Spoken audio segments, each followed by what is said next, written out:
How the heck are you, everybody? I am Fastidious. This is Big Papa Drath, and we are coming at you today with an amazing new tool on my website, powered by Big Papa Drath's amazing expertise, the Mythical Champion Tier List. You can see here we will be updating the ratings live as we go down this list, starting with PvP, then doing PvE, then deciding upon an overall. Drath, are you ready to rumble? I am ready to rumble, man. Let's cook. Let's cook. There's one thing we do have to tell you, though. We are rating these guys, these champions, as mythicals, so compared to other mythical champions. So obviously, even if you get the biggest stinker of the bunch, if I was to get them on my day 44 account, it would change my whole freaking life in the game, right? Whoever the worst is.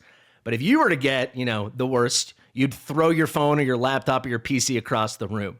So what we're doing is relative to the other mythicals. That's how we're coming at it, right? Yes, relativity is big here. Quite big. So we'll have a little disclaimer on the site eventually. But without further ado, we've got 24 mythicals to go through. I figure we could do it alphabetically or we could do it by faction. Faction just feels like the classic raid way to do it, don't you think, Drath? Yeah, got to go faction. That's how we do these things over here. That's how we do it. So without further ado, we got Androck, the glorious, the only mythical champion from the Bannerlords. What do we think here? Androck, kind of a controversial one. I was really low on Androck for a long time after they nerfed his Enfeeble, which is one of the big parts of his kit that allows you to prevent people from, placing debuffs on hits, et cetera, because it's weak hits.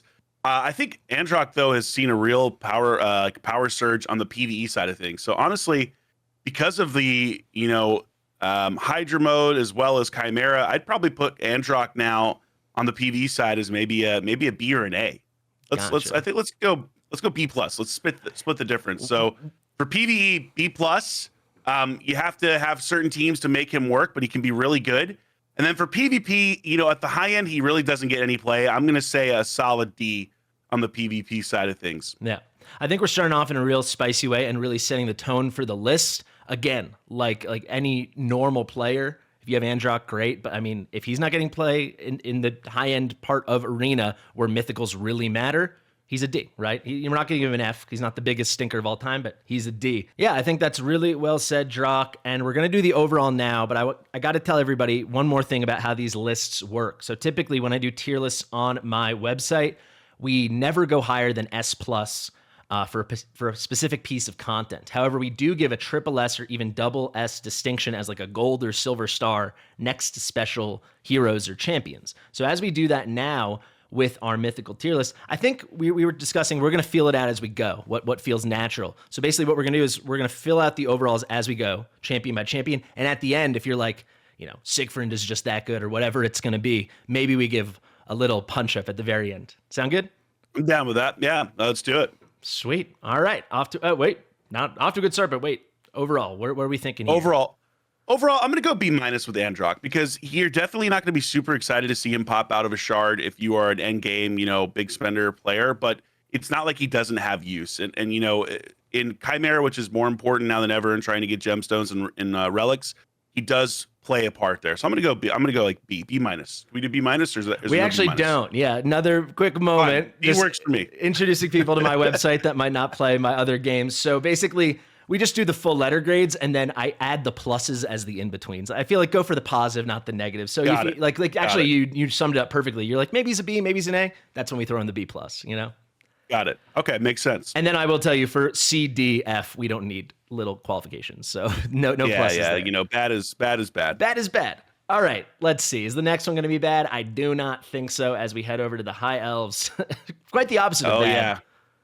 Yeah. I mean, honestly, one of the absolute best champions in the entire game. It doesn't even matter whether we're talking PvE or PvP. So frankly, if we were going to give a champion a god tier rating, this would be the one, Fastidious. His first form is so incredible in terms of boosting turn meter, healing, rezzing, also the passive that keeps him alive, incredible for PvP.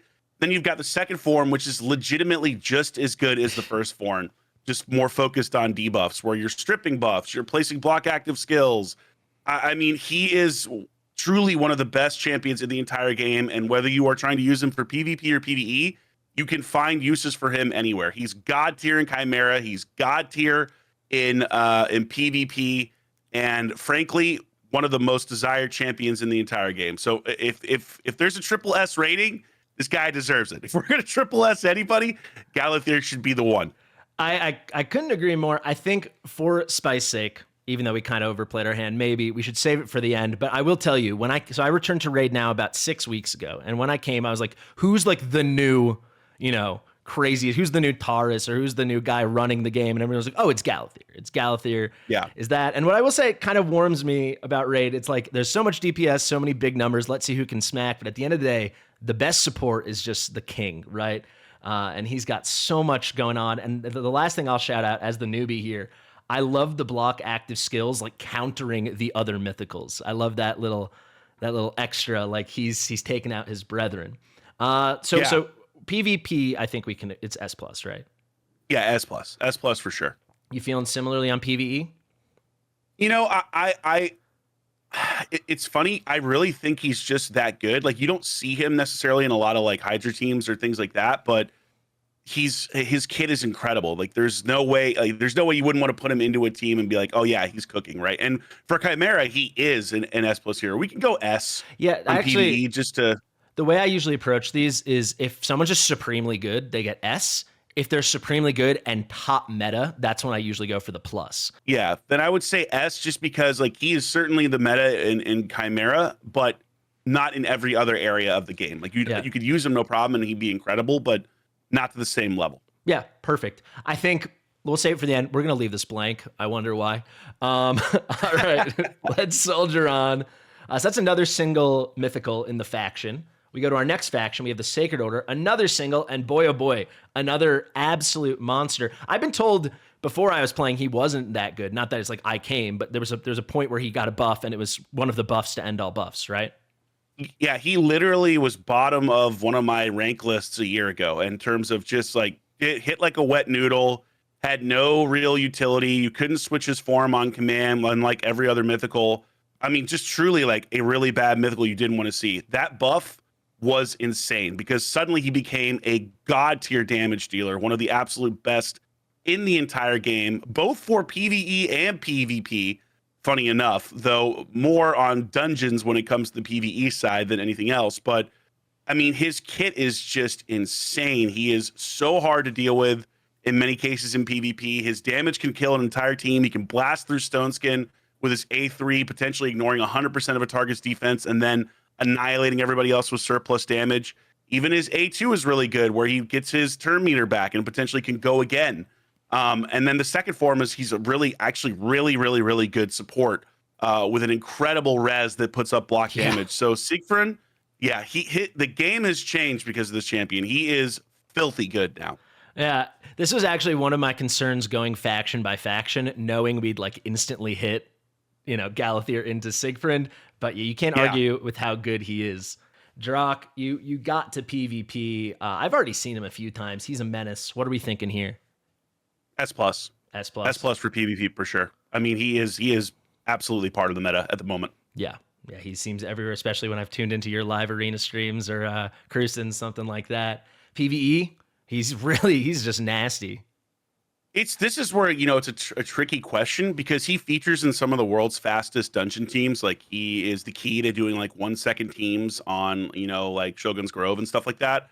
So I think you can make an argument for him being S plus there as well. I mean, he's an incredible wave clearer, but just because he is a key portion of world's fastest dungeon teams for multiple dungeons, I think I'm going to put him S plus. You're not going to see him in Hydra or Chimera, so he's not every single game mode, but in the game modes he's in for PvE, he is the reason you're able to do certain stuff as quick as you can if you're like an end game cracker or well.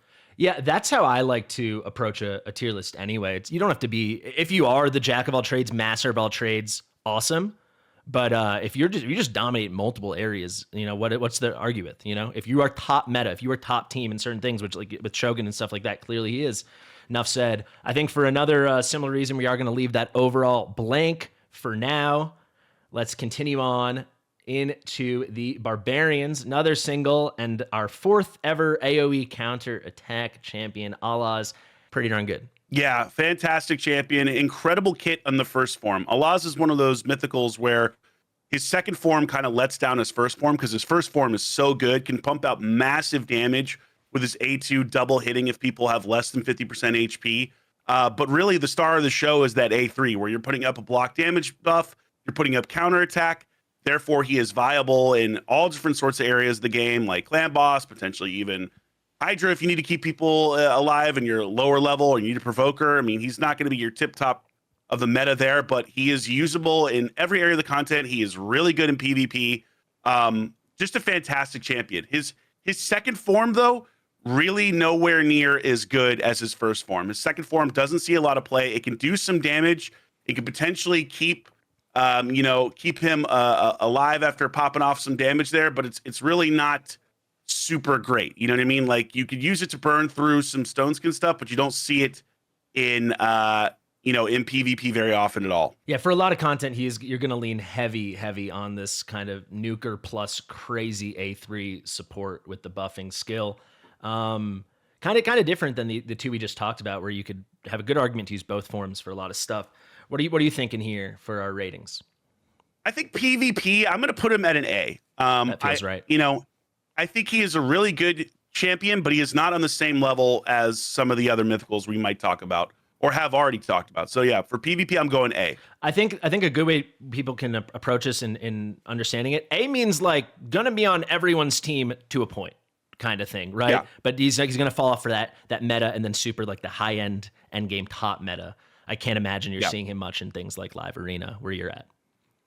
You see him every once in a while. You know what I mean? You'll see him every once in a while, but he's a little bit easier to deal with than some of the other mythicals that we just talked about, actually. Yeah, not a Galathier or Crixia left, right, and center everywhere you look kind of thing. Yeah. So I feel like for PvE, he would be on this list one of my most desired. I feel like, because even the second form, right, where you're getting more of that HP burn kind of stuff, I like the way it's kind of a totally fresh thing, and it's basically like having two champs and spreads out the kind of PvE content he could tackle, right? Yeah, this is where like it really comes down to what level of the game you're at and whether or not you already have someone like a Valkyrie. I think for the vast majority of the player base, they would look at Alaz for PvE and say, yes, S tier. Like block damage, counterattack. I can use him in, hypothetically, Fire Knight. I can use him all over the place. So I think for the vast majority of the player base, he would probably be considered an S tier PvE champion just because he has such good utility. Now, as an ultra end game player, you're certainly going to get use out of him in areas like Cursed City or things like that, but he's not going to feature necessarily in your best teams.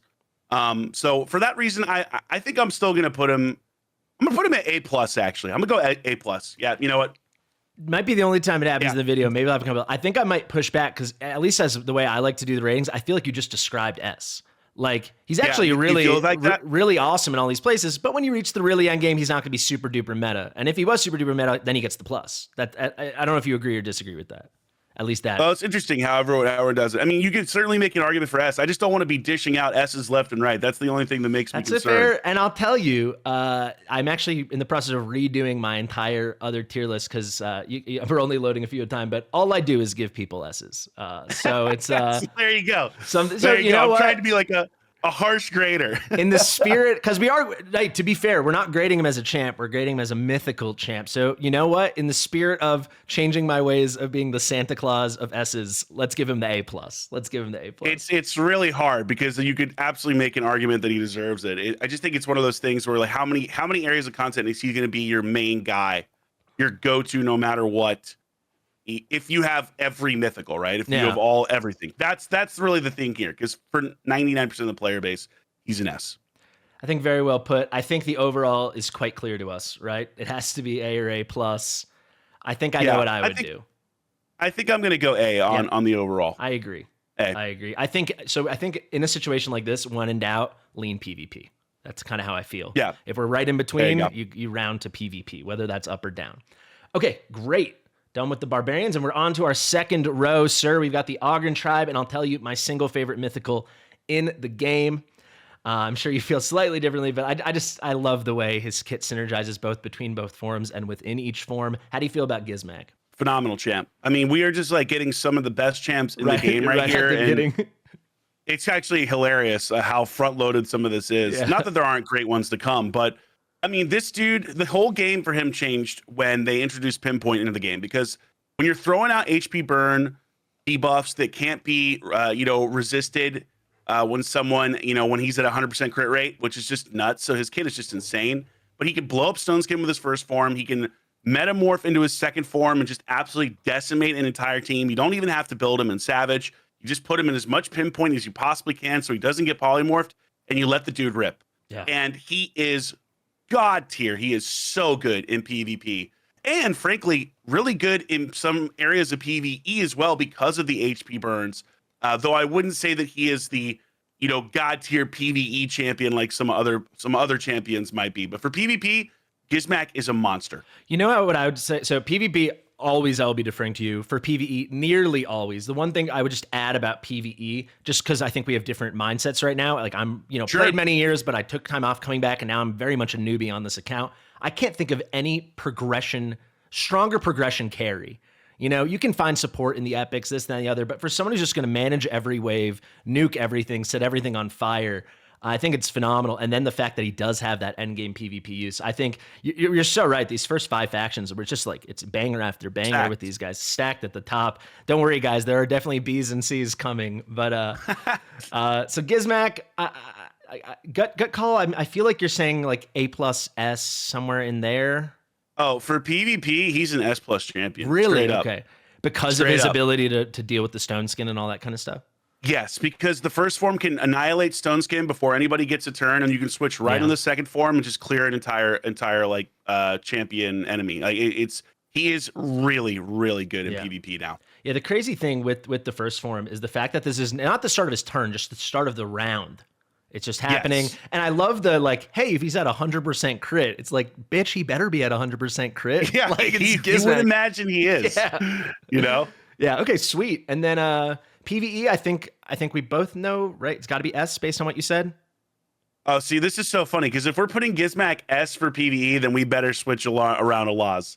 Because I'd much rather have an Alaz than a Gizmak for PvE. Okay, sweet. Personally. Okay, I like what you're saying. So again, this is why we need the breadth of progression in our points of view. Your expertise, my dumb ass. So yeah, like Alaz, I mean, would you disagree? I feel like getting at the beginning, Gizmak might help you with a bit more, but you're going to reach a point where Alaz is dominant in a way Gizmak doesn't stay dominant deeper. Is that kind of where you're coming at it? So if you're starting off an account, right? Let's say you're brand new and you're starting off an account. You'd rather have an Alaz than a Gizmak because of the block damage and the counter attack, which is going to let you dominate clan boss, and that's so important for progression. And that's a really, really, really specific skill, right? There are multiple HP burners in the game. True. There are very few. There's only one block damage counter attack on everybody champion, and that's Alaz. I feel dumb now, but you are right. There's a lot of slappers. There's a lot of HP burners. There are a lot of things that do what he does. Like that's the only thing. And the other part of his kit that is really specific and why I think he's better for PvP than PvE is if you look at his kit, he only applies those burns in his first form. So when you switch over to that second form, you're not having him throw out HP burns, which means he needs another champion to constantly be burning, which is a really specific ask, right? So, or just get 2 Gizmaks, right? Or just get 2 Gizmaks, and keep one in the first form who's just putting up HP burns all the time, and then get one in the second form.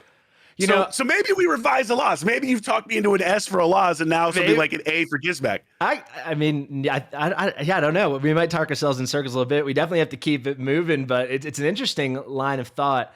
For me, I was just thinking, and I think you've talked me out of it, but I was like, well, he slaps. Burns are hard to come by, even though they're more popular now, and it's all irresistible. However, for everything to stay irresistible, you kind of need that second burner anyway, because you want to get into the second form a little bit. So I think it's pretty fair. You've definitely convinced me Alaz over him, especially the uniqueness of the block damage with the counterattack, 1 of 4, and then the rest of the kit's so much better than Valkyrie's the only one that can even hold it. Yeah. Update Alaz. S on Alaz, A on Gizmak. Done. We're doing it. That's it. Boom. Keep it moving. Keep it moving. Yeah. A feels good. You sold me. Let's soldier on. It's weird. So top loaded here, right?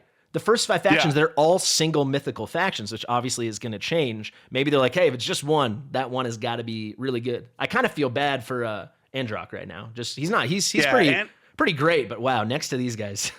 And next to this guy. That's what makes him, that's the rating, right? You know what I mean? Yeah, this next guy, also another incredible champion. It is insane how good these champs are in the first 5-6 factions. But Lazarius, I mean, this guy is phenomenal for everything. For everything. You can use him in PvP, you can use him in PvE, you can use him in multiple builds. You can build him super fast for PvP and for PvE, actually, for that matter, and keep him in his first form and have him buffing people and also, popping off strength and buffs to keep you alive, as well as doing damage if you build him with attack. And keep in mind, his passive makes him harder to kill if he has more attack. And then you can switch him into his second form where he just nukes everything that exists, where he's going through shields. He's ignoring increased defense. Like, this guy was one of the biggest Sifi counters when he first came out, where, increased defense doesn't matter anymore. He's just going to ignore it on that A2.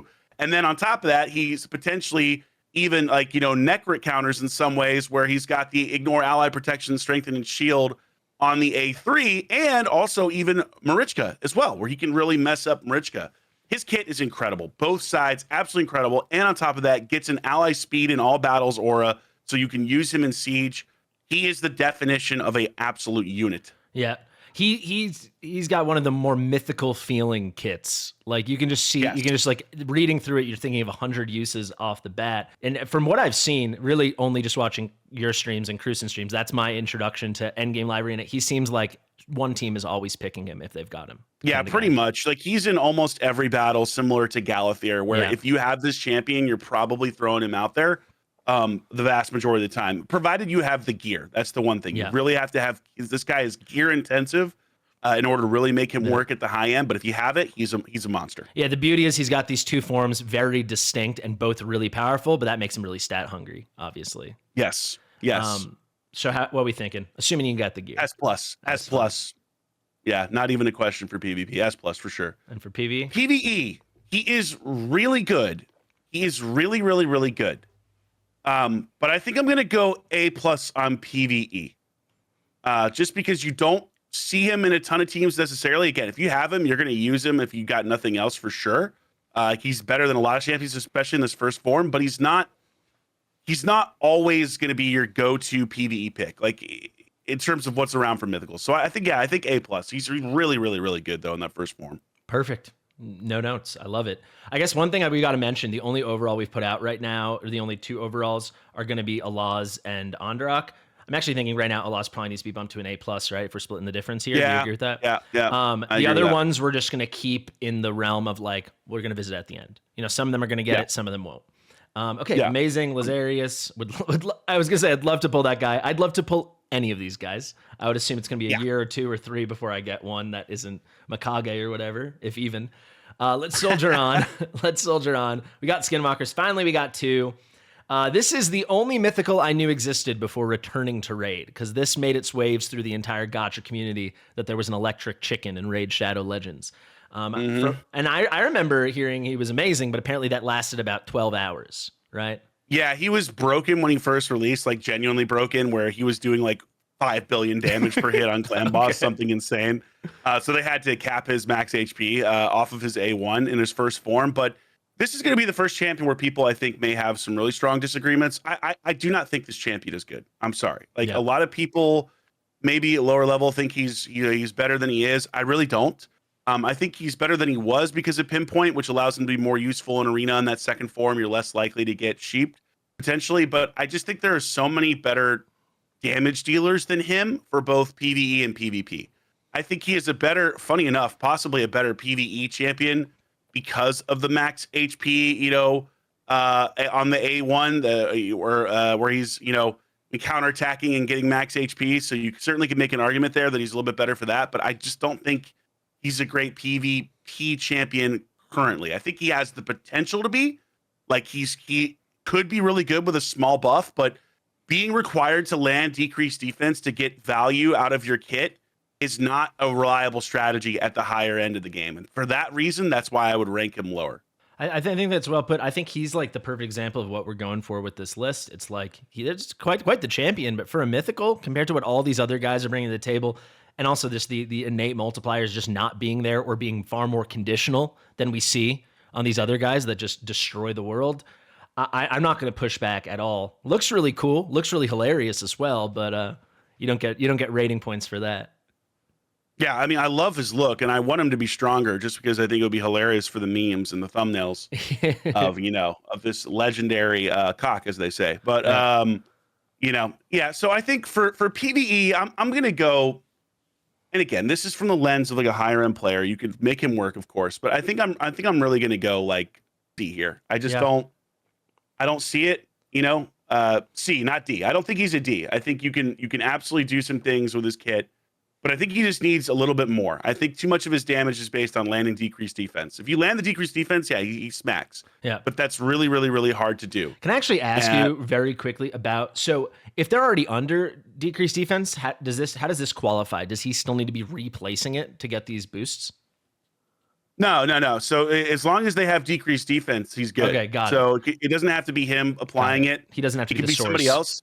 The biggest thing that lets him down on this secondary kit is just that his A3 doesn't have something like an extra turn. Yeah. Because his A3 decreases durations of enemy buffs, which is actually god tier and phenomenal. But because you don't get an extra turn, it can be tricky to then get into like, okay, now I'm going to go back in there and I'm going to AoE again and I'm going to put up decreased defense and I'm going to do lots of damage, right? Yeah. Like he's missing that one little piece that could take him to the next level where suddenly you're going to see him a lot more. Yeah, you could bump this to a 4-turn and then add an extra turn here, and then the whole thing will start singing together.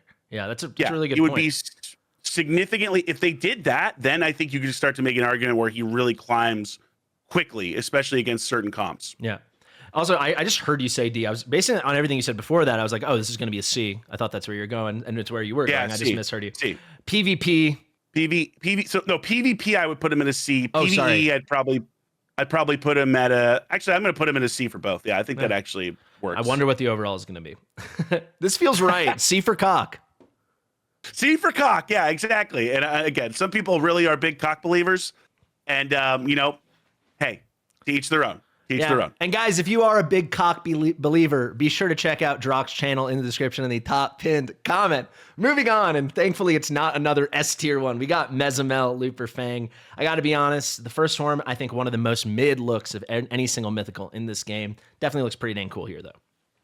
Yeah, I agree with you. Definitely from a graphic perspective, the first form really let you down. Second form looks sick for sure. This is a champion, man. Fastidious, this is a champion where there's so much potential here. But even after her recent buff, she's still not good enough. I didn't even know she was buffed. Wow.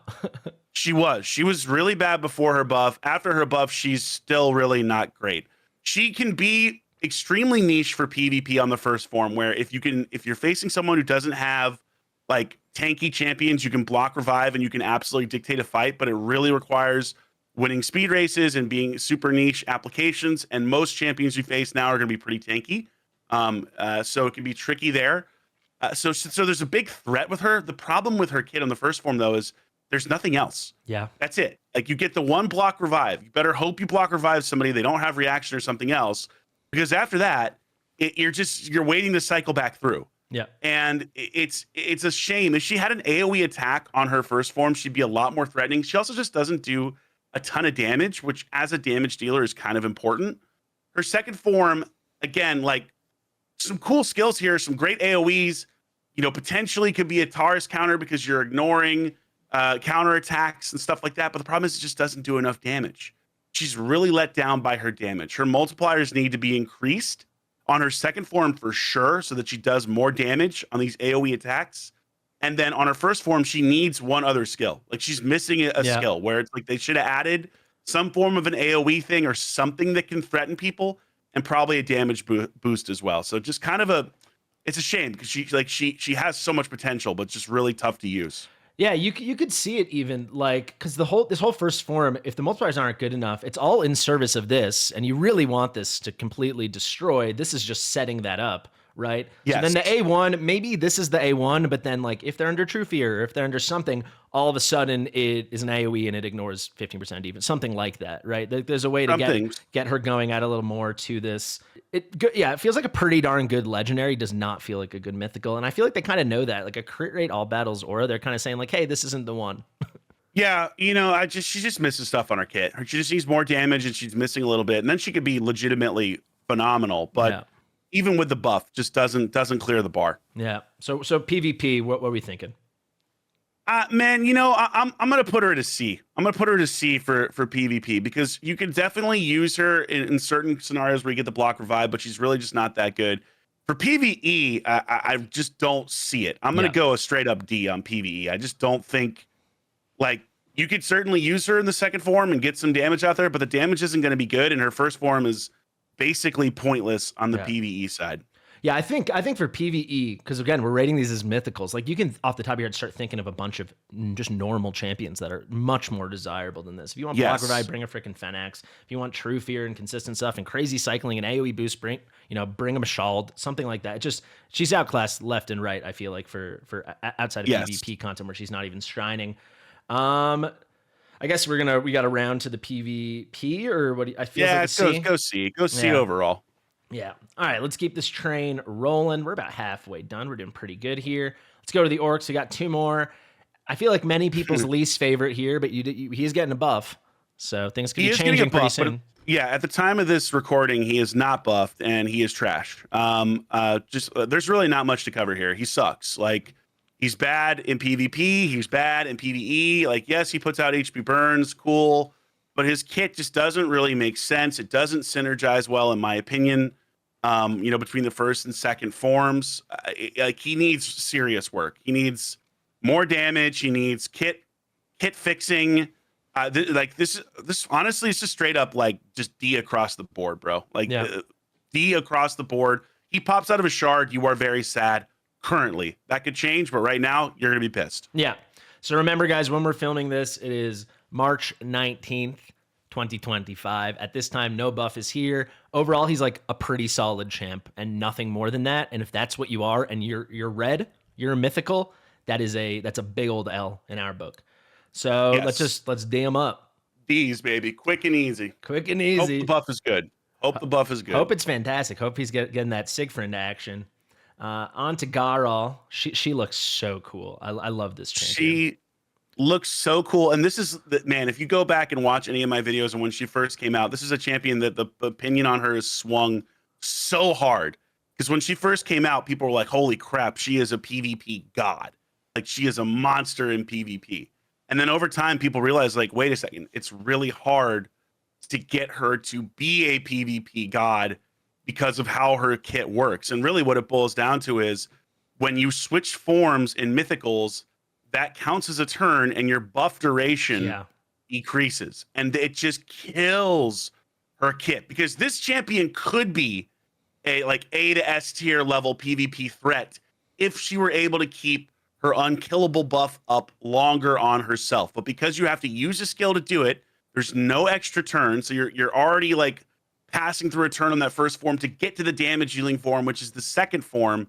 She just really loses a ton of value. She's like funny enough, a kind of a worse version of Leorius, because she can be crowd controlled and she doesn't get an unkillable buff passively like he does. Yeah. So huge swing on her from a PvP perspective from when she was introduced. As for PvE though, she is still really good. Like, she's not like tippy top tier, but in that second form, she can pump out some nasty damage. She can wave clear. She can be used in Hydra.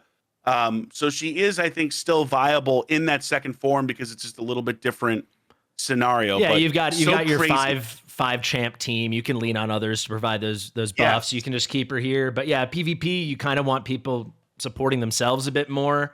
And you kind like, you're kind of what you're saying, like, you read this as 3 turns unkillable. No way, but it's 2 turns unkillable because you're switching. So it should be 4 turns unkillable, and then maybe it's going. 4 turns, or just give her an extra turn off this. Because the problem, like, if you just simply added an extra turn off this A2 so that she could actually switch into her damage dealing form, suddenly she becomes really scary and really good. Because this champion smacks, like, absolutely can smack super hard. But the problem is you just can't get to that second form. You're already dead. Here, I got something to get you going. What if she's like there's the workout line into the passive here. When you switch to this form, all buffs increase by 1 turn. Yeah, well, then she becomes really good. Yeah. Then it's a very different thing. But I still want her to have an extra turn on that A2 because we're throwing in the extra turn. Yeah, we're throwing in the extra turn. Oh, okay, we're throwing in the extra turn. We get extra turn. Then when she switches, there's an extra line in the passive when entering this form. Yeah. Now she's a huge threat. Now it's a very, very, very big difference. Okay, but before our amazing buff we just crafted for them, you're welcome, Polarium. I'll send you my PayPal. What are we thinking for Garal? Honestly, PvP, I think we're going C, man. I think we're going C. You're not Feels going right. to see her at the high end. She doesn't really play. For PvE, I think I'm going to go B plus actually, because there are better PvE champions on the mythical side of things, but you can do some really solid damage in some Hydra teams with Geralt. She's just not tip top like she used to be. Yeah. I feel solid B overall, right? Really solid. Yeah, I like that. I like that. Feels right. Feels right. All right, that wraps up the orcs. Big Papa Drock. On to the... Oh, we're already on to our third line. I think we're just over halfway done. We've got the Demon cooking. Spawn. Here's one of my favorite mythicals in the game. And I don't understand why anyone pushes back. I'm not saying he's freaking Galathier, but I had a video where I pulled him for someone out of like 170. I was like, and after he had a couple bad pulls in a row the day before, and I was like, save your moment. People were like, oh no, he's D tier. It blew my mind. So am I missing something, or are people dumb? Because this guy is on top 5 on my most wanted list, just in terms of aesthetic, uniqueness, fun. Who are you talking to? That would be what I'm asking. A lot of who's watching my videos? That's the question. Yeah. No, look. Okay, here's what I'll tell you. For PvP, he is incredible. Yeah. He is incredible for PvP. One of the most desired champions. Both of his forms, phenomenal. Incredible stuff that he does. He's stripping buffs in the first form. He's block active I'm skilling. obsessed with this skill, man. You steal the turn meter, good. you get to go again. It's an extra turn skill, so it's just like a 2-turn freaking cooldown. You go into this. I mean, and it's just a remove. Like, it's the remove with the block active gets me going. It does get me going. Oh, well, it's fantastic skill. His first form by itself is really, really, really good. And I think that's what separates great mythicals is, are both forms, viable? Are both forms standalone champion viable? And for commonest answers, absolutely yes. In PvP, he is one of the most feared people you can possibly see. I mean, bombs are meta in PvP. Bombs annihilate Stone Skin. And it's not only that, where you can switch to the second form and put out all these nasty bombs, but he's also hard to crowd control, right? Like he's hard to crowd control. He's throwing out bomb debuffs over here. You can build him potentially in Stone Skin and Pinpoint. You're not worried as much about Polymorph. He heals himself, right? Which is massive. And he's got a 30% chance to reflect debuffs, placing him back to an attacker. So you can't just like willy-nilly throw stuff onto him. You might actually get controlled as a result of it. He's phenomenal. Like, look, if you're looking at it from a PvE lens, bomb champions aren't really the meta. They're only useful in a couple areas of the game, like stuff like Bommel. So I could totally understand how I will push back. You're going to reach a point where which is something that in all games has always bothered me. It's like, you reach a point where like, where am I going to use him? It's like, dude, you already beat the game, right? But for progression, like Bommel's the biggest headache. He's destroys it, tears it in half. Like it's gone. My friend I pulled him for, he was stuck on Bommel 10, like his brand new account, and then he cleared everything instantly with like the stupidest gear. Like I know that's a silly example, but he went from, he doesn't even know how the mechanics work. It's like, oh, now it's gone, right? So that's just one piece where he's going to sing through. But if you think of progression, I mean, you go a turn meter steal, making this effectually an extra turn skill, into the full cleanse with the block active skills. Now you just got a crazy lockout. Right? So like all the fun things new players are enjoying with Alice, you're getting all of that. Combine that with truly a PvP monster from beginning to end. I'm so high on Commodus. And I'm really happy. I'm really happy to hear you like him a lot. Oh, he's incredible. He's like one of my most used champions. Dominant in PvP. Yeah. Dominant. And for that matter, when we talk PvP, he is an S+. Yeah. He's an S+. And it's not like there's not even a question. Yeah. Now, for PvE, I think I've got a grade. I'm going to argue. Oh, yeah, you got a grade? Let's hear it. Let's hear what you're going with. I feel like he's like a very solid B+. Oh, that's too high. That's too high, Fastidious. B+. It's too PvE? Specific, you think? It's too specific. Maybe I'm thinking, I get obsessed with like the idea of like, who could help me the most? You're probably right. Can we go to... Look, he absolutely can, but I think that's like, he just doesn't have enough utility because of the way that his kit works. You could use him to clear waves. You could certainly use it to do stuff, but you're going to pick a lot of champions over him. Yeah, you're right. Especially with boss content, he's not going to be helping you. That's true. Yeah. Okay. So what do you think now? I mean, you talked me down. Now I'm thinking C. There you go. I can work with a C. Yeah. I can work with a C because you can certainly unlock some progression. But this website says Fastidious, right? So can we give him a B+ overall since he's so good in PvP?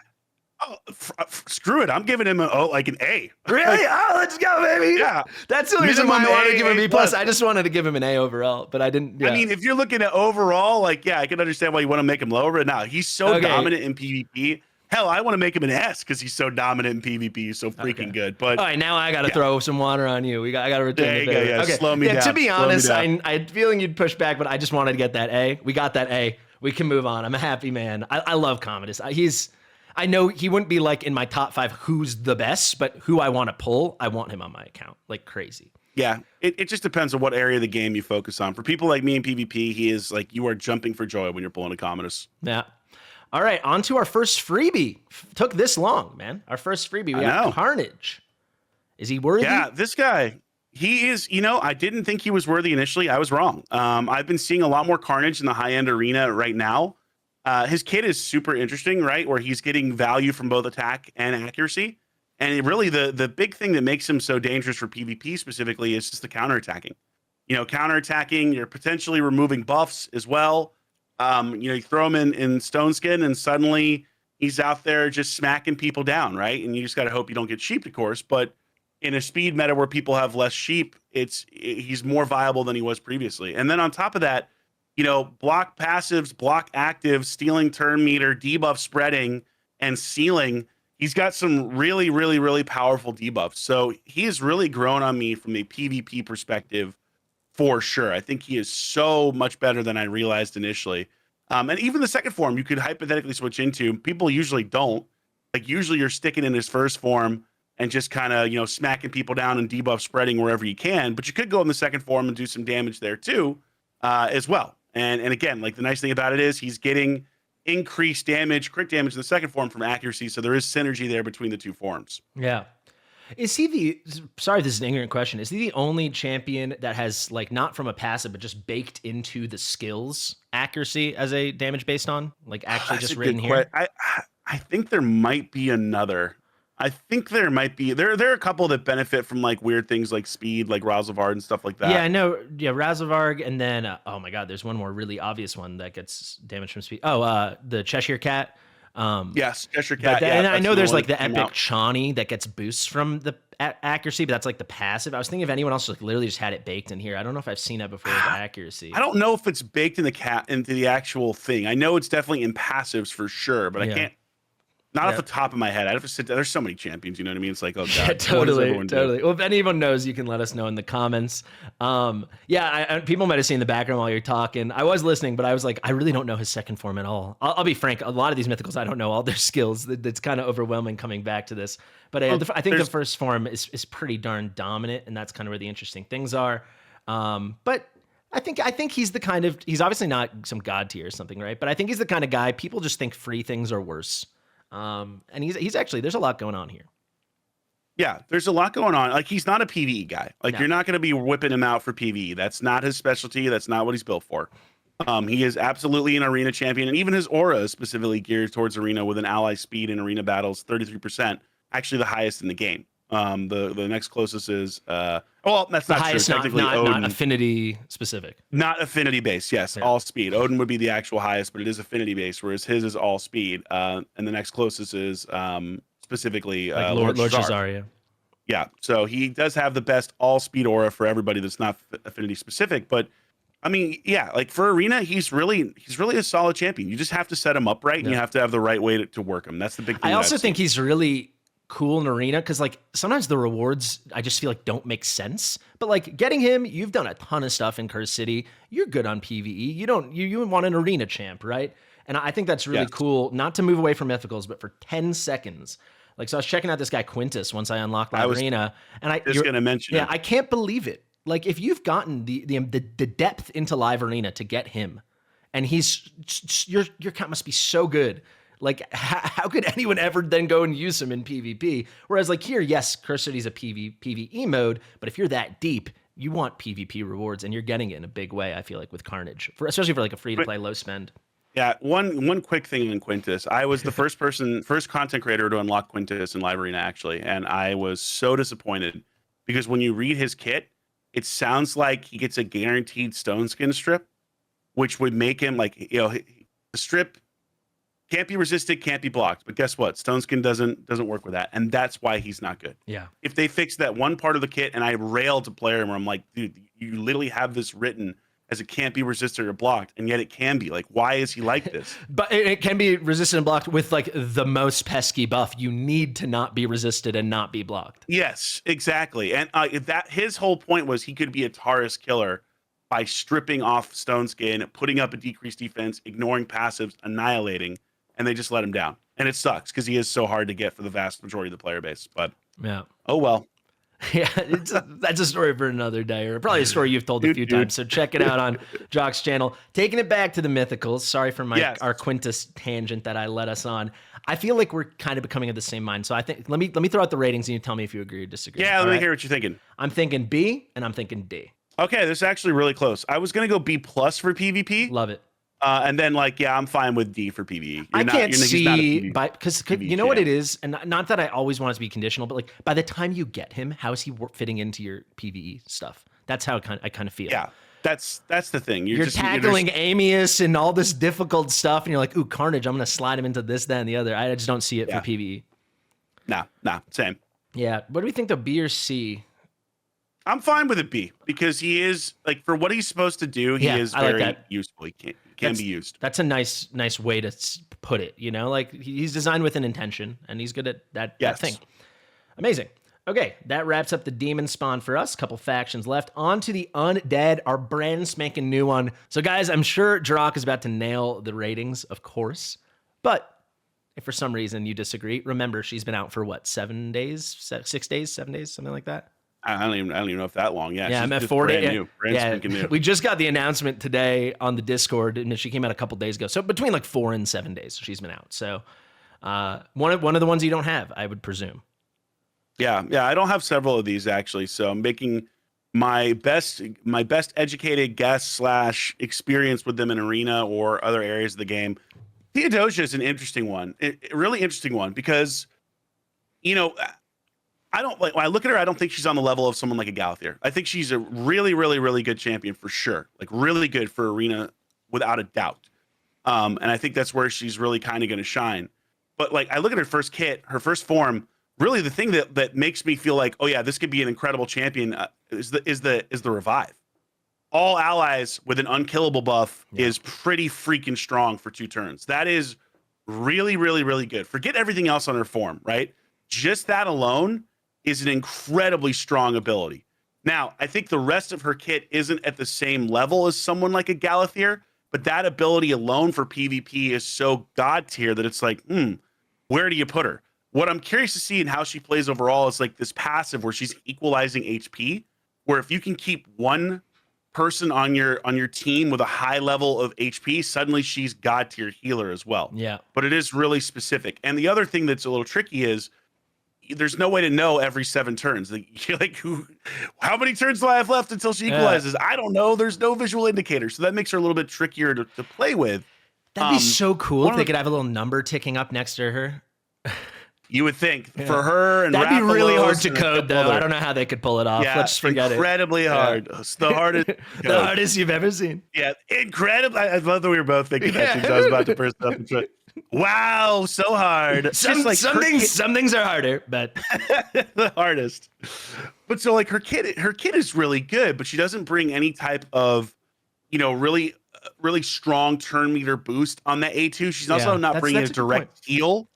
You know what I mean? Like she brings turn meter boost in the A1, but it's nowhere near the same level as a Galathier. So when you go to the second form, I feel like her first form, at least at a first glance, is better than her second form. Her second form is good, for sure.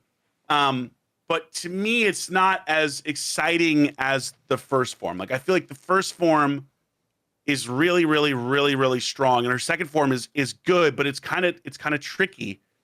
Because you have to be able to, one, avoid being polymorphed, so you got to put Wand of Submission on her. You got to put like Pinpoint on her for sure.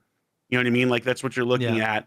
And then it's like, can you get these debuffs onto people with people who have the Lightning Cage and other stuff like that?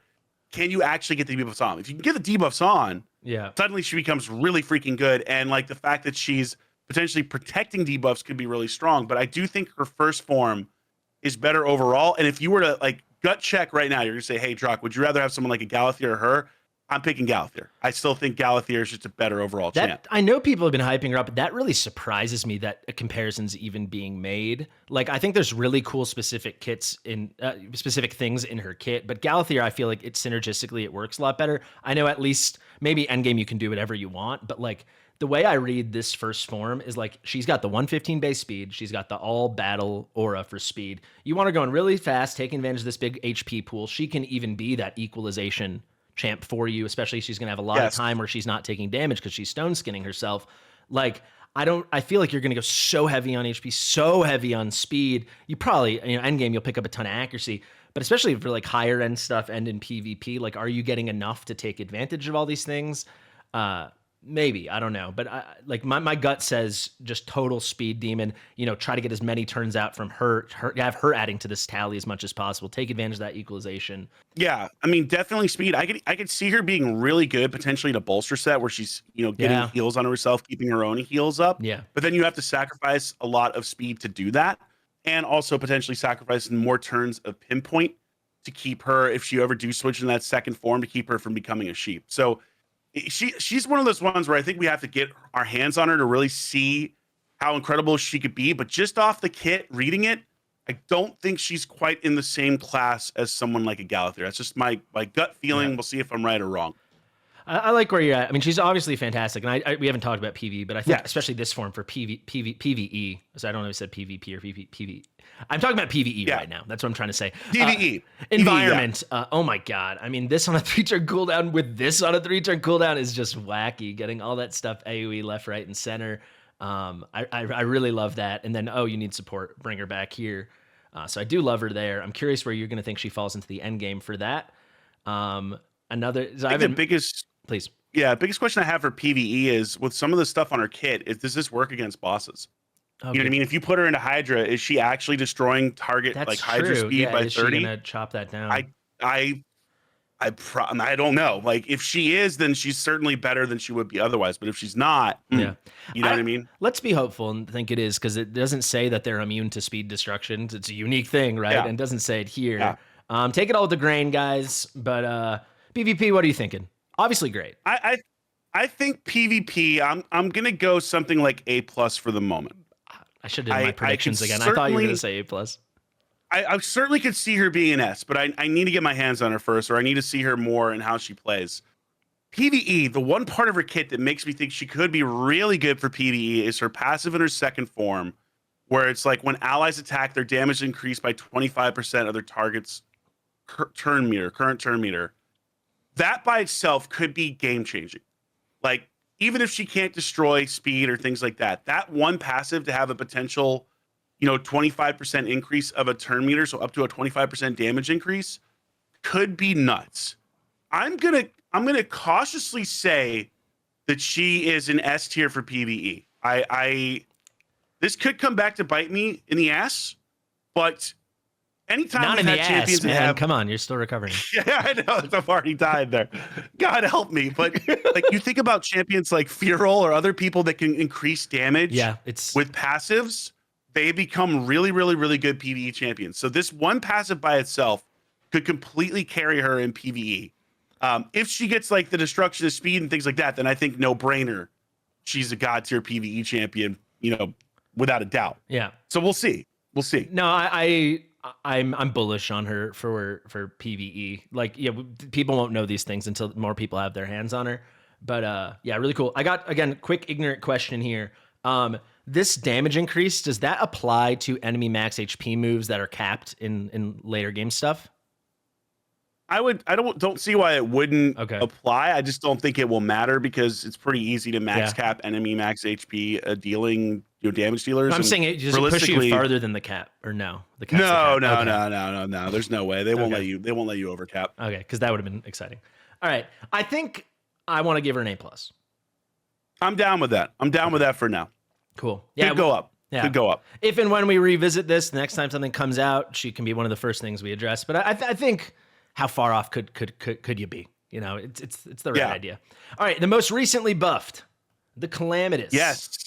Yes, he was so bad before the buff, and I still haven't had a chance to test him after the buff, but everyone's talking about how, like, yeah, man, he's really good now. He's really good. And what's funny enough Fastidious, is that they did the exact. I reviewed this champion like a year ago, and I was like, his first kit makes no sense because at the time only his A3 was, always critical, and he had no bonus critical rate on his other skills. And I said at the time, I was like, if they buff this champion, all they need to do is give him the Queen Ava treatment, make every skill have additional chance to crit.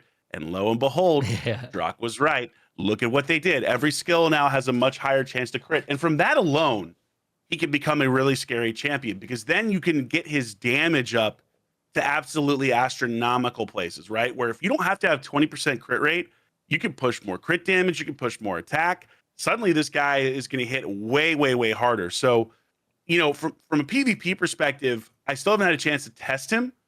And it's interesting, like his skills aren't what I would call like specifically the best things for PvP, right? Where I'm not like, oh yeah, this is going to be god tier, like someone like a Marius. But I have a sneaking suspicion that he could be viable. Maybe not necessarily at the super high end, but viable in other ways. Yeah. Now, for PvE, his second form is legitimately really, really, really good in stuff like Hydra. I mean, this champion was built for Hydra. We'll ignore life barrier, poison cloud, ally protection. The dude, and he places Hex, right? He's placing Hex. So this guy is tailor-made to be a smacker in Hydra. And I would say he certainly could be valuable in other areas of the game in PvE for sure. So I actually think he is a better PvE champion than he is PvP based on that second form alone. Yeah, I agree. I didn't know what he was before the buff. I'd never looked at him, so I only looked at him since when I was prepping for this video. The second form really got me going. Like, I've barely even tried Hydra since I've been back because I have no one on my account, right? But the second I saw this, and I'm like, oh, so that's why they made him. Or at least that's what this form is for, right? I mean, it's just clear as day. And then the fact that he's just getting, like you said, built in the crit, and then he starts ignoring defense here, and the whole thing's just kind of working. Hex obviously got a huge buff while I was away, and it's just splashy and amazing. And then, I mean, also if you're talking PvE and you're talking outside of the Hydra, and you just got a single boss, right? I mean, how many more debuffs you want? Right? Right. Never a bad thing to have a bunch of killing the waves on his way there. So I think there's a lot going on here for PvP. I'm quite a fan. I'm curious where you're gonna settle. I know what I would do.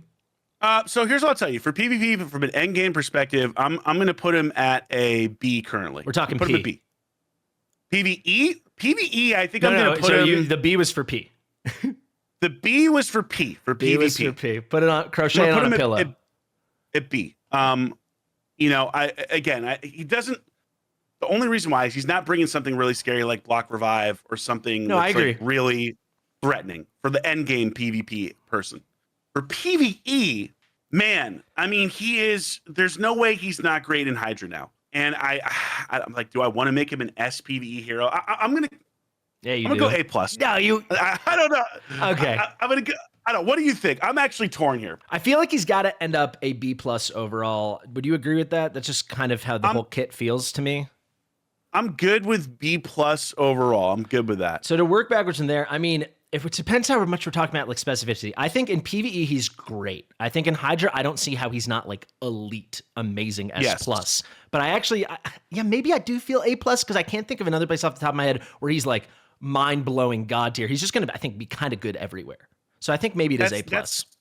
That's kind of how I feel. That's why I was like leaning more in that direction. Let's go A plus. Yeah, I like that. Nice buff though. I think, and I gotta say, his second form might be my single favorite mythical design in the whole game. It looks sick. The artwork for him is incredible. Yeah. I'll tell you, coming back, a lot of the artwork in Raid is amazing to me, and a lot of it, I'm like, wait, wow, this is so much worse than I remember. But when there are these moments, these champions, like this looks so good. Like this is like, it's like, hey, I kind of get why people get super addicted to the game. That's awesome. Yes. All right, soldiering on, home stretch here. Fastidious, the Hive Lord, single back. It took a while. We had a lot of double ups, but our single mythical from the Dark Elves. How are we feeling about Fastidious? Mm-hmm. Yeah, he was really bad before his buff. I think he's a lot better now, but I don't think he's like phenomenal. I think he's certainly better in PvE than he is in PvP. Let's just start with that. This is not a PvP champion for anyone that's end game. Basically ever. Like, could you use him? Sure. Are you going to? No. So he's absolutely better in PvP for sure. Or excuse me, PvE for sure. I think you see him in sometimes Chimera, you see him in Hydra. So he's really good in those areas, and that's kind of like his specialty. But he's not like a god tier PvE champion. Like another HP burner, he's putting increased attack, which is great. You know what I mean? Like he's increasing the duration of enemy debuff. So there's some really good things in his kit.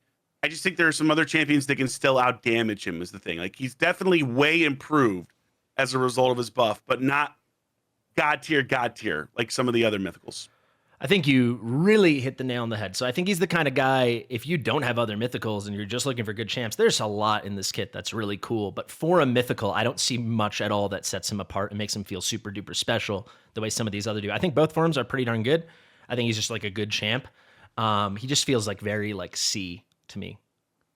Yeah, I would like lean somewhere in the C to B range is kind of what I'm feeling. For PvE specifically. For PvP, I'm definitely putting him like C or D, frankly. I just don't. You're not going to use them. I'm actually fine with D in PvP. This is what I'm thinking. I'm thinking D. I'm thinking B. I'm thinking C. I'm down with that. That actually works. Because I feel like PvE, even if you have everyone, there's a lot of cool stuff there. But he's not going to be cream of the crop. But for a mythical, but it's really good. PvP, if you have everything, I don't see. Would you ever touch him on your account? No. And then I feel like see how excited should you be to get them. Not the biggest fart, but not thrilled. It feels right. Yeah. I definitely don't want to get him. I'll tell you that much. I certainly do not want him. But I will tell you, so here, there you go. You have no freaking interest in him. Perfect. For me, I wouldn't be upset at all, but I wouldn't be happy. And that's kind of, I think that's that sweet spot. That's that C. Knights Rev, we got another freebie. Empress, no one's got him yet, but I think people should be getting him real soon. You were saying, right? Yeah, real soon. Probably in the next week or two. He should be coming into play off of the Chimera. Really interesting champion. Again, this is best guess. I mean, I can see him being really good in PvP. And really it comes down to attacks all enemies, removes any stone skin buffs. Now, in classic Flareon fashion, is this a guaranteed removal if you have the accuracy? Or is this still a 50-50 check?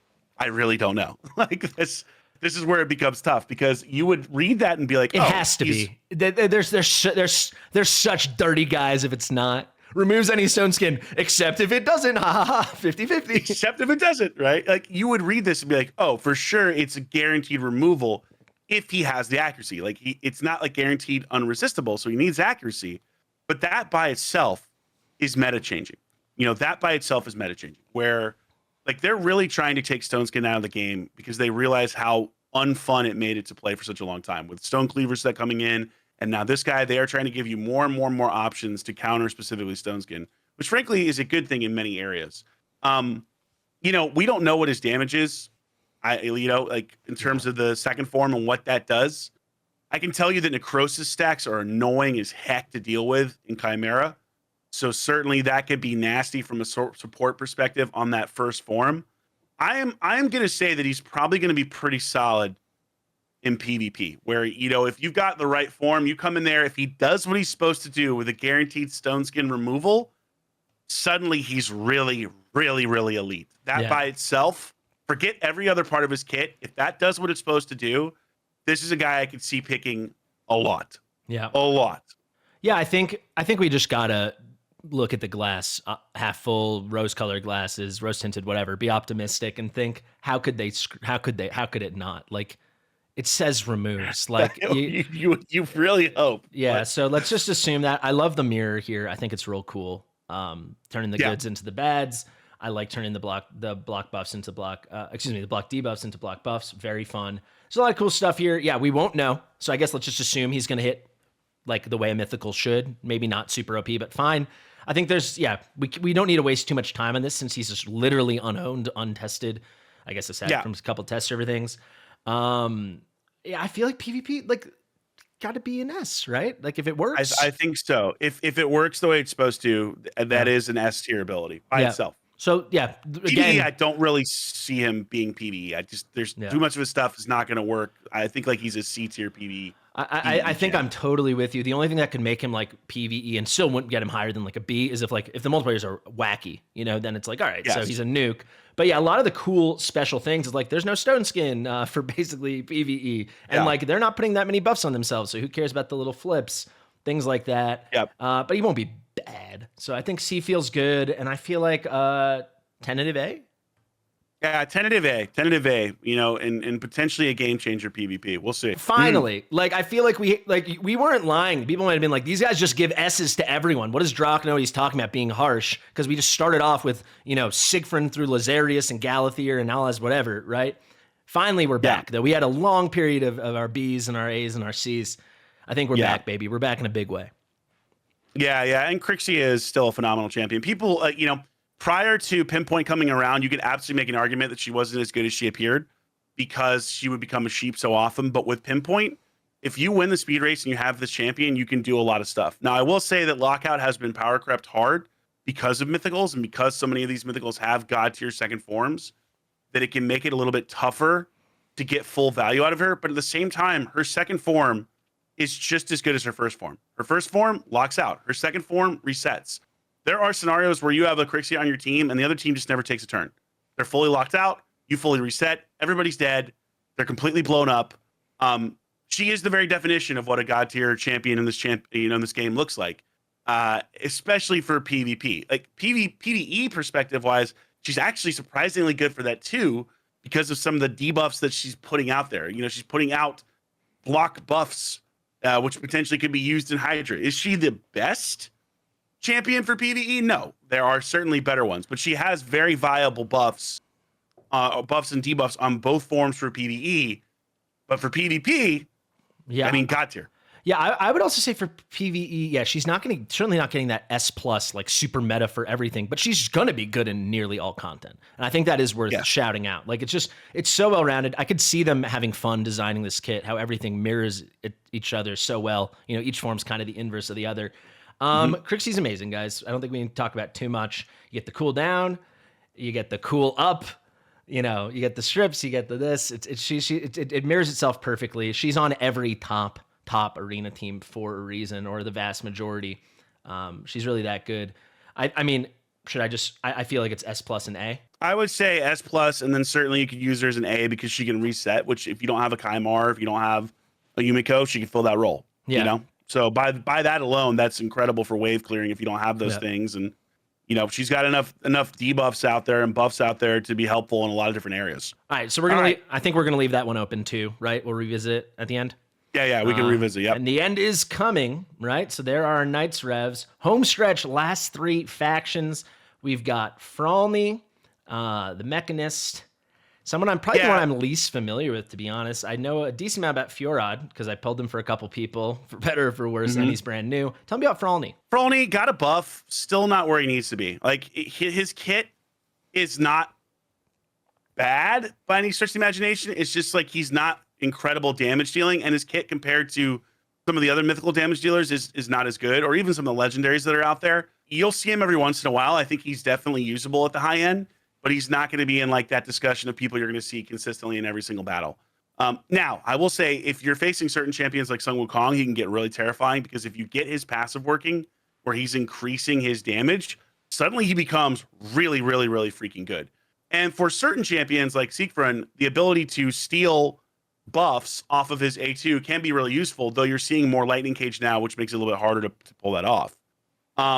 Second form is kind of meh. Yeah. Second form is just, it's not getting it done. His second form really lets him down. It's, you know, cool, a little bit of survivability, not super useful. Definitely not a PvE champion by any stretch of the imagination, in my opinion. For mythicals, like, I don't know. I feel like for arena, I'm going maybe B. For PvE, I'm probably going like D. I think that feels exactly right. There's something here, but it's not all the way here. TLDR. Yeah, he's just not quite there. All right, solid C. Yep, I'm down with that. All right, right above him, the former newest in the game, right before Theodosia came in here. We got Fjorod. Let's just move right over to his dwarven brother. This guy's been getting a lot of hate lately, Drath. He has, and it's interesting because I was looking at his kit. I don't have him. I was looking at his kit beforehand. I'm like, the kit sounds better, I guess, than it is. Like, you know, you get a block revive potential on the second form, which is great because that way you can't get locked out. So if you switch into that form, you're not worried about getting locked out. You're able to drop that. I think the biggest thing, though, is it's just like, how do you get these freeze debuffs on people? Like, that's the problem. Any kind of debuff champion that's a damage dealer, it's just really tough to get these kits to work. You know what I mean? Because of the prevalence of pinpoint on so many different champions, like, you know, that or block debuffs or, you know, or also protection set, which is more viable now than it was in the past. Like, it's just really hard as a result of that to get the main value out of him. And it seems like his damage maybe really isn't that great. This is a guess, right? This is an educated guess. I don't have him. He's certainly not a PvE champion because you're not throwing PvE, you know, free stuff up in PvE except on waves. Yeah. So I don't think you're going to be getting a lot of value there. But for PvP, there are definitely much better mythicals. I think, frankly, I'm going to go C PvP, and I'm going to go D PvE. Honestly, I think we got to go C, D, and I think he's got to be our second D. So early returns on what he's like is the freeze doesn't stay up long, and that means you have to bring it from somewhere else. So you got to be like running like a freeze comp, which is obviously not like a standard thing to be doing, and then the multipliers just are not there. So yeah, if he got a big boost and he started, he's gonna. He's so obviously gonna get buffed, right? Yes, he'll get buffed. It may take 6 months, but he'll get a buff, for sure. Yeah. Unfortunately, though, I do think, you'd have to be pretty dang early in the game to be excited about this guy, and even still, you'll just be lying awake at night knowing it could have been Galathier or something, you know? Yeah, it's so true. All right, let's do Toshiro. Toshiro, I see left, right, and center in Chimera. I see him everywhere. Yeah. The god tier PvE champion. I mean, like, this dude is a monster. Phenomenal in Hydra, phenomenal in Chimera, S+ for sure.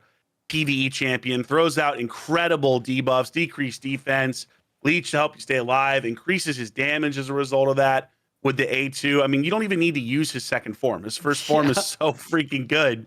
Forget switching him. Like, just keep him with the first form and let him wreck. But this, like, Toshiro, one of the absolute most desired PvE champions in the game for the vast majority of accounts, and the definition of what a mythical should be, where he just pumps out damage. The dude is a damage machine in PvE. Now, funny enough, in PvP, not really going to get it done. Like, he's not like your go-to guy. Like, he's really not a good PvP champion at the high end. Like, frankly, I'd put him like C or even D for PvP. You're just not going to see him in those areas. But he makes up for that by being an incredibly strong PvE champion. So, I mean, he's got the debuffs you want. He helps with the healing in a major way, and he hits like a goddamn truck. Yes, insane damage on this champion. I don't know. What do you think? C or D for PvP? It's hard to say. I feel like he hits hard enough, and he's going to be such a hard carry up to a point that it would feel rude to give him a D. Because, like, if I got him right now, he would be in every PvP thing I could dream of, right? So it's like hard to imagine something like that gets a D, but I hear what you're saying. Like, I cannot imagine, you know, you're in a live arena lobby and it's something you're coming across very, very often. I've never seen him, literally never once. Yeah. So I'm comfortable with that because for certainly, like, as you're progressing, he would be an incredible champion for most people. I feel like, I hope you agree. I feel like we have to give him an A.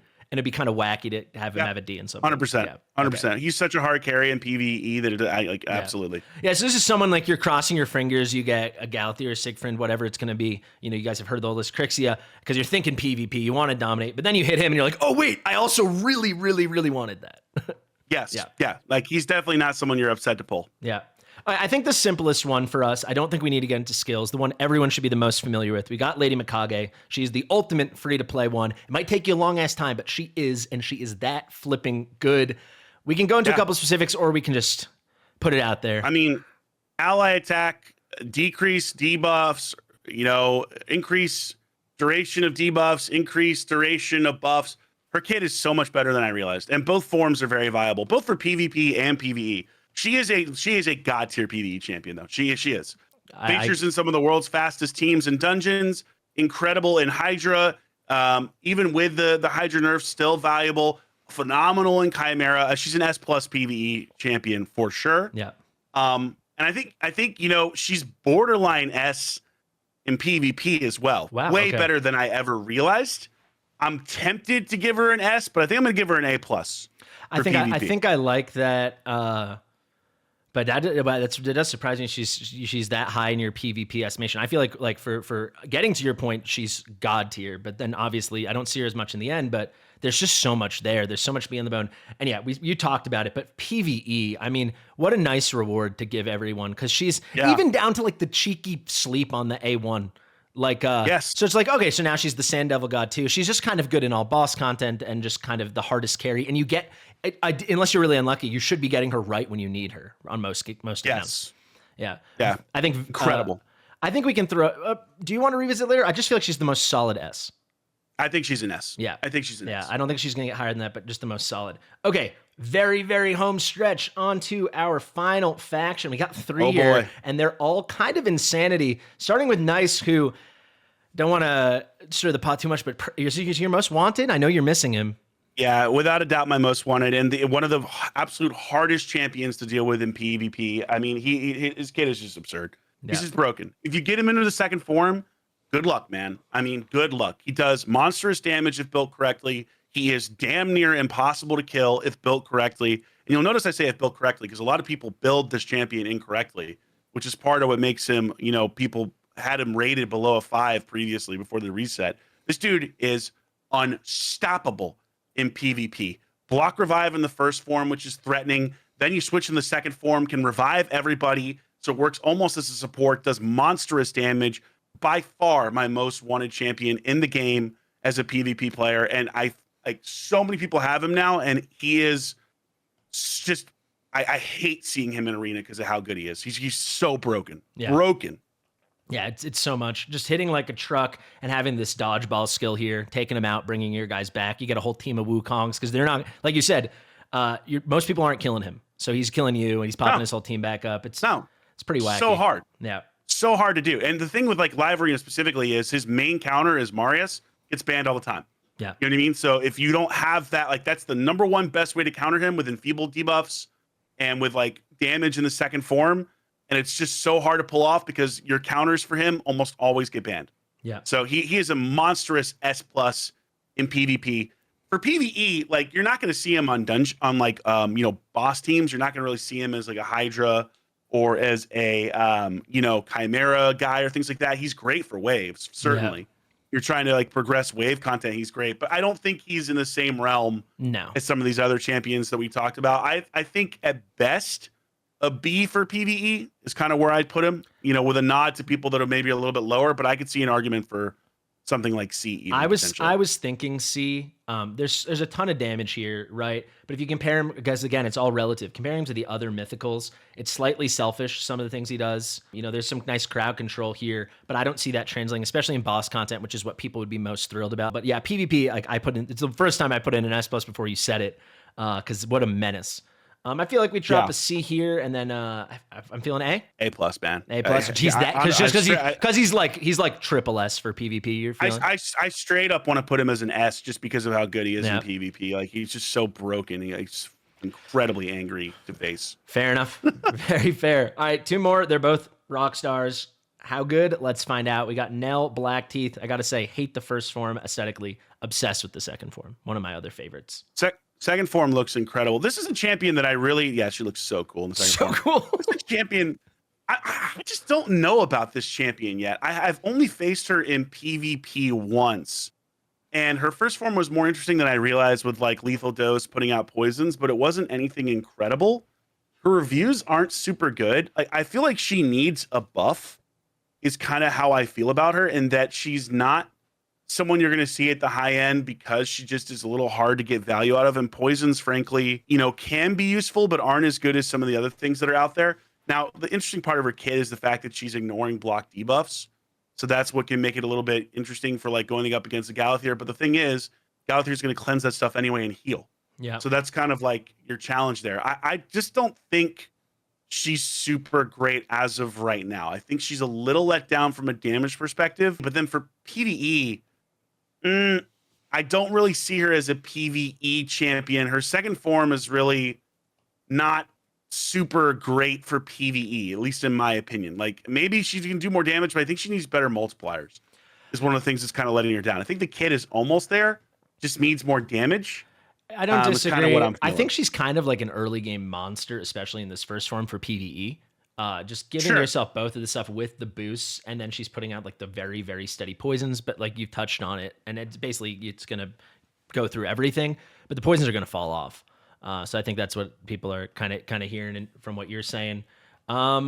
Yeah, it's kind of tough because I think there's a lot of potential here. She's not going to live up to the other two in her faction. She looks so Yeah, cool in that second form. I think I'm going C for PvP, honestly. I think I'm going C. I really just don't see it. And then for PvE, I think I'm going to go C as well. Really? Because, Okay. yeah, because even though she's good early game, I just think about the other mythicals. And It's true. if I'm doing Yeah. PvE, I'd much rather have them, Okay, I'm happy to give her the C. I was thinking B, but I'm happy to give it. But I just want to remind people, like, if you do get her and it's your only mythical and you're feeling it, like, this would be especially getting to a point, PvE monster. But I do agree it's a hard fall off. So I think maybe probably worthy of the C. And I think that's the easiest overall we'll have of the day. Our final one, man, and then we'll fill in those final overalls for the really spicy guys. We've got Arbice. Arbice, what would you like to say about Arbice? Arbice, who knows? Ending on a high note, though. I mean, one of the absolute best mythicals in the game. You know what I mean? Both forms, incredible. Can be your speed lead, can be your tank in the second form, can taunt, can play stone skin, can revive on death. I mean, like, her kit this is an example of just an extremely well-designed and well-built champion. Just, she does what she's supposed to do. She does it extremely well. She is in almost every PvP fight. You will almost never not see her in a PvP battle. Pretty rare.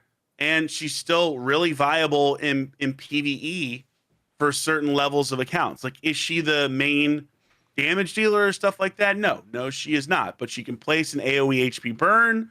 She can also place Stone Skin and Taunt. She can place Leech. She can continuously heal. I don't know. I mean, to me, this is an S+ hero, in my opinion. Yeah, I really agree, and that's actually she's actually such a good point to end on, because now we're getting into our who gets the really special ratings and who doesn't. I think PvE, there's nothing like shockingly special, but there's so much there. I think I'm inclined to give her, what do you think, B+, A? I mean, she's pretty great. I think for PvE, she's at least an A. Yeah.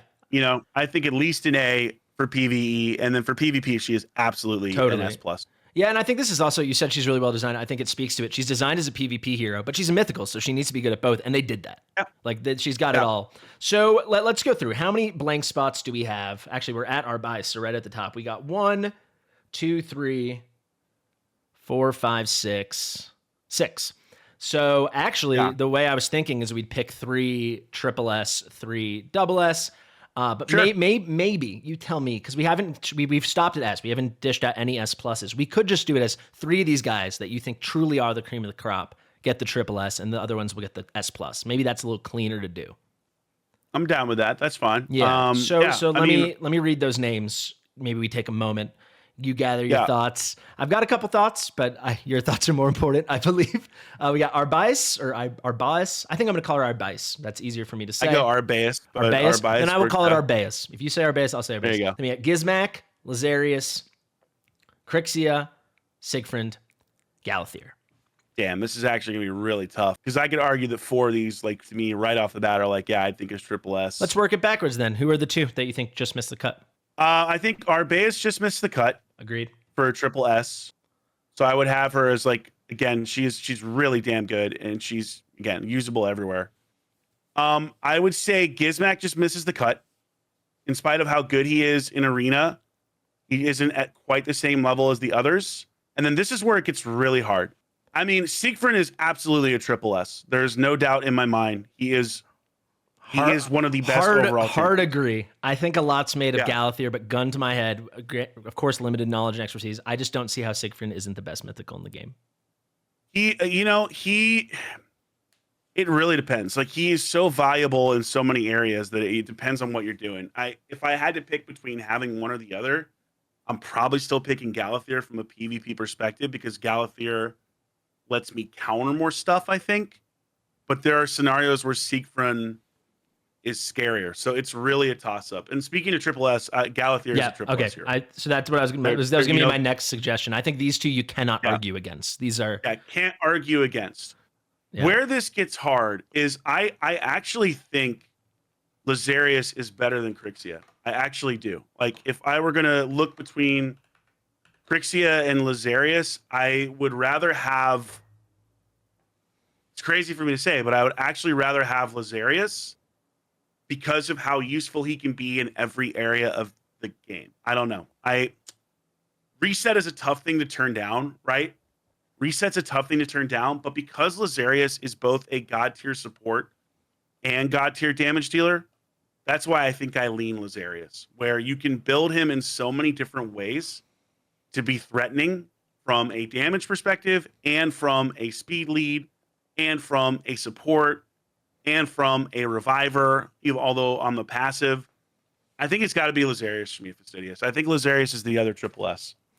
Hard decision, but that's kind of how I feel. I think Lazarius gets the edge in terms of like true overall. I think for Arena it'd be hard to argue Lazarius over Crixia, but I think it would be impossible to argue for PvE Crixia over Lazarius. I think big picture, full roster, Drath roster, and I think that's kind of what you're touching on. Well, that's funny is that we have Lazarius ranked higher than Crixia for PvE.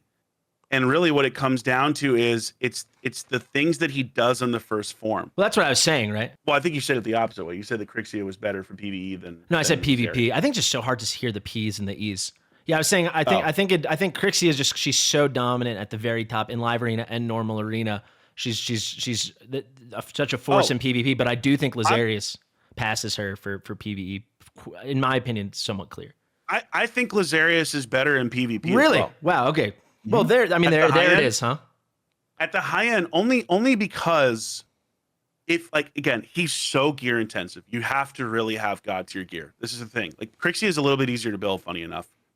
Lazarius requires, to really maximize him, insane speed and insane damage. And that's really hard to do. But if you have it, he can be one of the most threatening champions in the game. Because also, like Crixia, funny enough, I think this swings it. He can lock out too. Yeah, that's true. He can lock out. He can decrease duration of buffs. He can revive. He can strengthen. Like his kit's nuts. Frankly, maybe we should have made him an S in PvE. Now I'm like, damn, maybe we actually should have made him an S. Do it. I mean, why not? I think he actually is an S. I think he is an S in PvE. Actually, I think he deserves it. Yeah. Yeah, I think he is that good. Yeah. I think you sold him beautifully. And there we have it, right? So our trio of triple S's, we've got Lazarius, and of course, Siegfried and Galathier. Our S pluses are going to be Crixia, Mr. Gizmac, and then Arbaeus. And the rest of the list is there. I think if you scroll through this, you can see we've got it color-coded with all the ratings. You can see there's a nice variety. It was top-loaded when we went by those factions. Man, Drath, I have to thank you so much. There's no better way to show your appreciation for this video and Drath's expertise than subscribing to his channel. Check it out in the description and the top pinned comment. You have a very, very small chance to pull these mythicals, but if you do, get thrilled if they're any of them. But remember, some of them are going to change your whole freaking life in the game. If you're just starting playing Raid, I've got a download link in the description, top pinned comment as well, with champions you're guaranteed to get for free within your first 3 days, and all 4 of them are great, though maybe not as great as some of these. Any final thoughts, my friend? Nah, man, just had a lot of fun doing it. My first ever tier list, so it was fun to do it. Yeah, never done a tier list. I've done rankings and stuff, but never a tier list. So that was fun. Yeah, a lot of fun. I got to show people actually, it is a tier list for anyone who didn't realize. So we did it alphabetical so I could keep my sanity, but it's now finished, at least V1. So powered by Big Papa Drath. Look at that. You can sort by overall or just PvP if you want to know who are the real PvP menaces, or just PvE. So there you have it, guys. Thank you so much. Thank you so much, Big Papa Drath. Thank you guys for watching. Share with your mother, and we'll see you real soon. Bye.